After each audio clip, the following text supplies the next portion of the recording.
Update muna sa LPA na minomonitor natin sa loob ng ating area of responsibility. Huling nakita ang sentro nito sa layong 550 kilometers silangan huyang ng Infanta, Quezon. So ngayon po ang sentro niya ay nasa dagat pero as early as now ay nagdudulot na po ito ng mga pag-ulan sa silangang bahagi ng Luzon at sa silangang bahagi ng Visayas.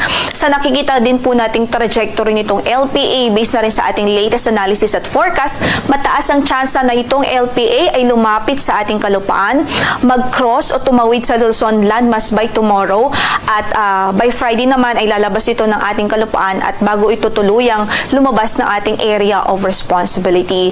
So patuloy tayong mag-antabay sa magiging updates ng Pag-asa dahil ito nga ang LPA, although hindi gaano kalakas yung kanyang hangin dahil LPA siya, ay may dala po itong mga pag-ulan, significant na pag-ulan at pwedeng magdulot ng mga pagbaha sa ilang bahagi po ng ating bansa. Kaya't patuloy po tayong mag-ingat at maging alerto. Samantala yung habagat ay patuloy pa rin nakakaapekto sa buong Mindanao at kanlurang bahagi naman ng Southern Luzon at kanlurang bahagi ng Visayas. At magdudulot pa rin ito ng mga pag-ulan sa kanlurang bahagi ng mga nabanggit po nating lugar.